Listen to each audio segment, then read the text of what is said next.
कांग्रेस ने हरियाणा में अपने उम्मीदवारों की पूरी लिस्ट जारी कर दी है। इस लिस्ट में कई चौंकाने वाले नाम हैं। मजे की बात तो यह है कि कांग्रेस ने कई सीटों पर बीजेपी को सस्ते गिफ्ट देकर सभी को चौंका दिया है, जिसका नुकसान कांग्रेस को होना लाजमी है। वहीं फरीदाबाद की 2 सीटों पर कांग्रेस को अपने ही नेताओं से विरोध सहना होगा। इनमें मुख्य तौर पर बल्लभगढ़ से पूर्व विधायक शारदा राठौर और तिगांव से पूर्व विधायक ललित नागर निर्दलीय चुनाव लड़कर कांग्रेस को बड़ा झटका दे रहे हैं। हालांकि इन दोनों ही सीटों को लेकर चर्चा है कि कांग्रेस ने थाली में परोसकर ये सीटें बीजेपी को दे दी हैं।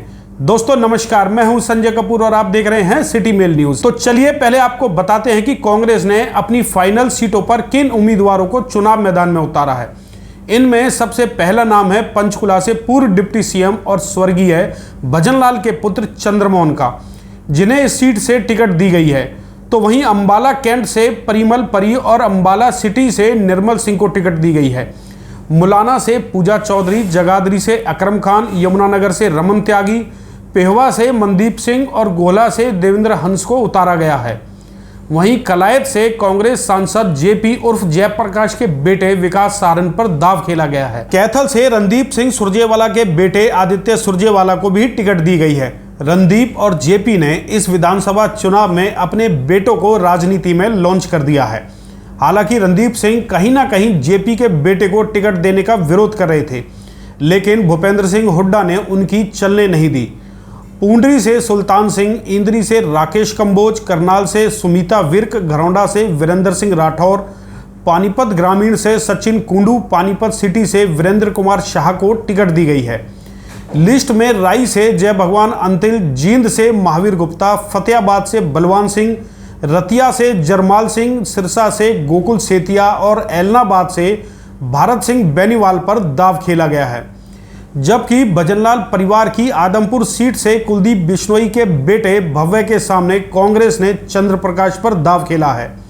आदमपुर सीट पर बिश्नोई परिवार का तिलस्म अब टूटने लगा है। देखना यह होगा कि इस सीट पर भव्य कितने मजबूत साबित होते हैं। वहीं बात करें हासी की, तो राहुल मक्कड़ बरवाला से रामनिवास घोडेला, हिसार से रामनिवास रारा को उतारा गया है। हिसार सीट से बीजेपी सांसद नवीन जिंदल की मां और पूर्व मंत्री सावित्री जिंदल को टिकट दिए जाने की संभावना थी, लेकिन इस सूची में सावित्री जिंदल को जगह नहीं मिली। हैरत की बात है कि बीजेपी ने भी सावित्री जिंदल को टिकट नहीं दी, जिससे नाराज होकर ही उनके कांग्रेस में जाने की चर्चाएं चल निकली थी।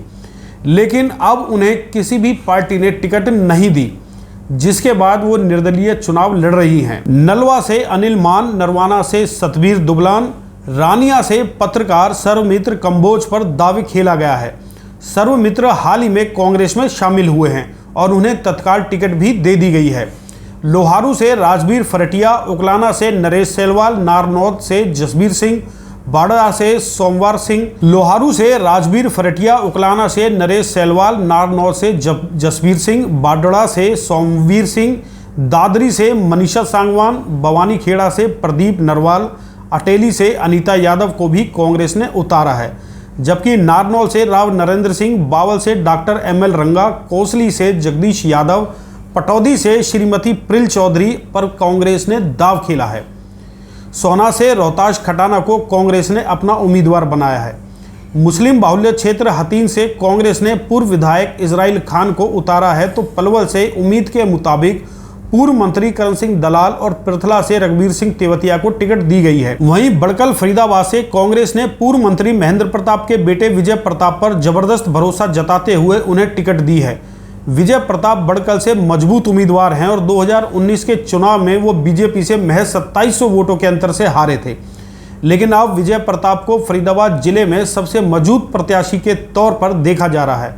बल्लभगढ़ से पूर्व विधायक योगेश शर्मा की बेटी पराग शर्मा, फरीदाबाद से लखन सिंगला और तिगांव से रोहित नागर के नाम शामिल हैं। इस लिस्ट में 2 नाम सबसे ज़्यादा चर्चित हैं और ये दोनों ही नाम फरीदाबाद की तिगांव और बल्लभगढ़ सीट से हैं। बल्लभगढ़ से जहां पूर्व विधायक शारदा राठौर की टिकट काट दी गई, वहीं तिगांव से पूर्व विधायक ललित नागर को भी घर बिठा दिया गया। इससे कांग्रेस को इन दोनों ही सीटों पर बड़ा झटका लग सकता है, क्योंकि इन सीटों पर लाए गए नए चेहरे तिगांव से रोहित नागर और बल्लभगढ़ से पराग शर्मा बीजेपी के सामने शायद ही टिक पाएं, इसकी संभावना दिखाई नहीं दे रही। बल्लभगढ़ से जहां मंत्री मूलचंद शर्मा हैं, तो वहीं तिगांव से मौजूदा विधायक राजेश नागर चुनाव लड़ रहे हैं।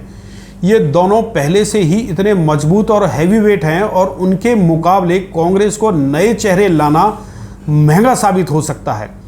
अब पूर्व विधायक ललित नागर और पूर्व विधायक शारदा राठौर निर्दलीय चुनाव लड़ने जा रहे हैं। इससे कांग्रेस को सीधा नुकसान सहना होगा। देखना अब यह है कि कांग्रेस के ये सेनापति सत्ता की लड़ाई में कितनी सफलता हासिल कर पाते हैं।